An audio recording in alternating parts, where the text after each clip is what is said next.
आज हम पढ़ने जा रहे हैं BA third year 6 semester drawing and painting paper second. इसमें आपका अध्याय है 7वां अरिपन बिहार। क्वेश्चन बनता है आपका कि अरिपन बिहार के बारे में विस्तार से वर्णन करें। तो चलिए हम लोग अरिपन के बारे में पूरा अच्छे से जानते हैं। भारत के बिहार राज्य में अरिपन लोक कला को अपनी भावों की अभिव्यक्ति हेतु अंकित किया जाता है।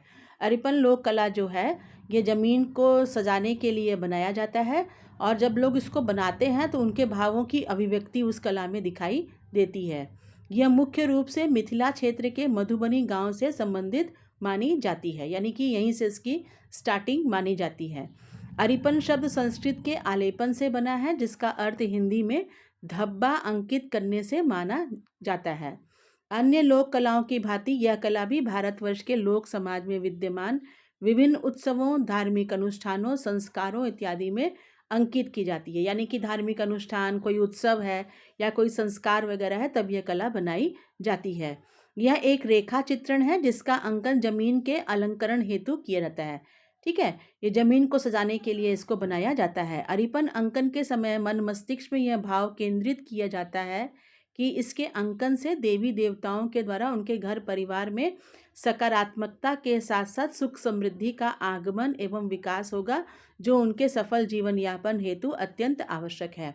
जब ये लोग इसको बनाते हैं तो यह भाव रखते हैं कि देवी देवता द्वारा उनके घर में अच्छी ऊर्जा आएगी, जिसके कारण उनका जीवन सुख समृद्धि से भर जाएगा।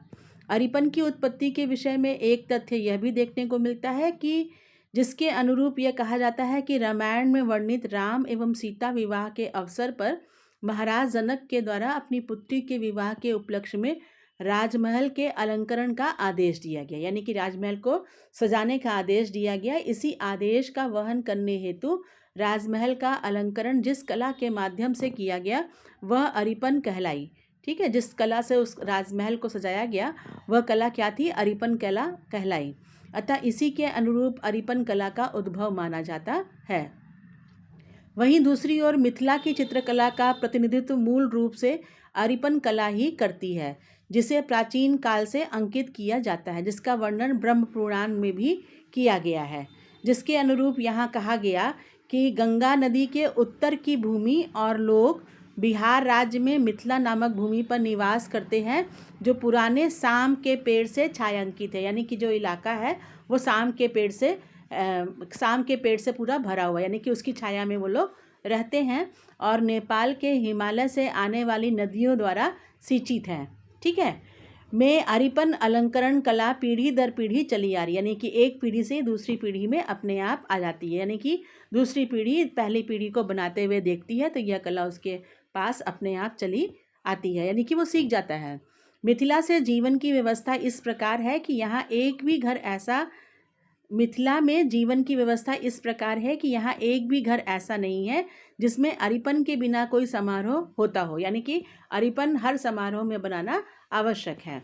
अरिपन के प्रकार लोक एवं पौराणिक मान्यता के अनुसार अरिपन को मुख्यतः 4 रूपों में देखा जा सकता है। वह 4 रूप क्या है? अरिपन के प्रकार और उनके अर्थ में देखिए। मात्र शक्ति सूचक अरिपन में नव दुर्गा की शक्ति का बोध होता है, वो बोधक है उनका। चतुशंख अरिपन में जो बना रहे हैं वो लोग, उसमें भगवान विष्णु का वो बोधक है। बहुअक अरिपन में चिर दाम्पत्य का बोधक है। कोजगरा अरिपन में कल्याण बोधक, यानी सबका कल्याण हो।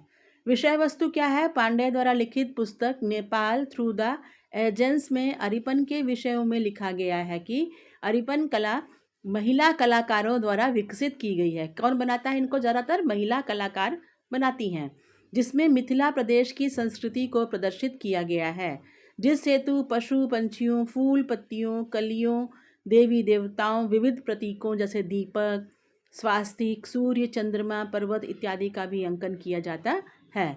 अब रंग योजना क्या है इसमें? अरिपन अंकन हेतु पारंपरिक रूप से 2 प्राकृतिक रंगों का प्रयोग किया जाता है, जिसका विवरण निम्नवत है। पहला है लाल, जो बनता है गेरू, सिंदूर, लाल मिट्टी से। कैसे बनाते हैं? गेरू को पीसकर पाउडर के रूप में बनाने के पश्चात पानी मिलाकर घोल तैयार किया जाता है। सफ़ेद रंग के लिए लोग चूना लेते हैं। चूने के पत्थर को पीसकर पाउडर के रूप में बनाने के पश्चात पानी मिलाकर घोल तैयार किया जाता है। उपयुक्त पारंपरिक रंगों के अतिरिक्त, पारंपरिक रंगों मतलब ये शुरुआत से ये लोग इसी को इस्तेमाल कर रहे हैं, लेकिन अभी अतिरिक्त अन्य रंगों में जैसे कि पीला रंग हल्दी से ले लेते हैं, हरा रंग पत्तियों से ले लेते हैं, काला रंग कालिक से ले लेते हैं, नीला रंग जामुन के रस से बना करके ले लेते हैं, इत्यादि रंगों का प्रयोग किया जाता है। अरिपन अंकन की विधि क्या है, कैसे इसको बनाते हैं? अरिपन लोक कला को अंकन करने के लिए सर्वप्रथम जमीन को गोबर एवं पानी के मिश्रण से लीप पोत कर साफ किया जाता है। ठीक है, जमीन को सबसे पहले साफ करके उस पर लीपा जाता है उसको, जिसके पश्चात सफ़ेद रंग जिसे स्थानीय भाषा में पिठार कहा जाता है, जिसको बनाने के लिए मुख्य रूप से अखंडित चावल को पीस कर एवं पानी के साथ घोल तैयार करके बनाया जाता है। अखंडित मतलब चावल टूटा हुआ नहीं होना चाहिए, पूरा सम्मा चावल होना चाहिए।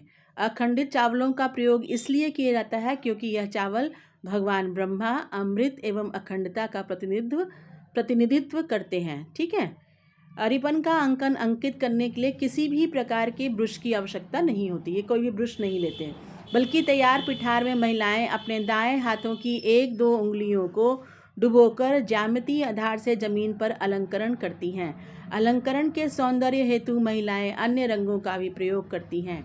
सफ़ेद रंग की बाह्य रेखा द्वारा बने अलंकरण में लाल रंग एवं अन्य रंग की सहायता से बिंदु एवं सपाट रंग भी भरा जाता है। ठीक है, अरिपन स्थानीय एवं पारंपरिक रूप में विविध उत्सवों एवं अवसरों पर अंकित किए जाते हैं, जिनमें से कुछ का विवरण इस प्रकार से, जैसे कि ये कब कब बनाते हैं उनमें से कुछ का वर्णन इसमें दिया गया। जैसे कि दिवाली के समय, दिवाली के शुभ अवसर पर जिस अरिपन को अंकित किया जाता है उसे स्थानीय भाषा में सूखा रात्रि अरिपन के नाम से जाना जाता है, जिसे देवी लक्ष्मी के स्वागत एवं आगमन हेतु अंकित किया जाता है।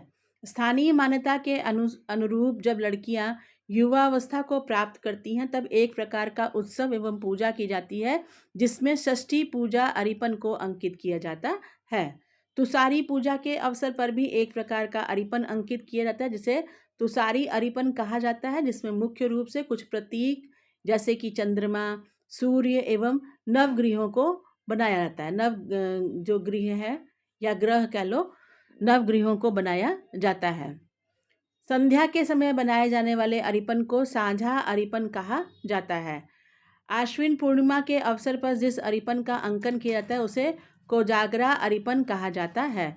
संक्षेप में अरिपन कला जो अतिथि आगमन से लेकर विविध उत्सवों एवं संस्कारों में स्त्री द्वारा प्रधान रूप से अंकित की जाती है और प्रकृति एवं शक्ति के विविध रूपों का प्रतिनिधित्व करने के साथ साथ लोक समाज की प्रतिध्वनि भी गुंजायमान करती है। कहने का अभिप्राय ये है कि इसको बनाने वाली महिलाएं हैं और वह प्रकृति और देवी शक्ति जो है, जो भी देवी के रूप में या और भी रूपों में जो शक्ति हैं उनका प्रतिनिधित्व करती हैं, और इसके साथ साथ लोक समाज की प्रतिध्वनि भी उसमें सुनाई देती है, गुंजायमान होती है कि लोक समाज कैसा है उसकी झलक भी उसमें दिखाई देती है। आशा है आपको यह वीडियो अच्छा लगा होगा। इसे लाइक करें, शेयर करें और इस चैनल को सब्सक्राइब अवश्य करें।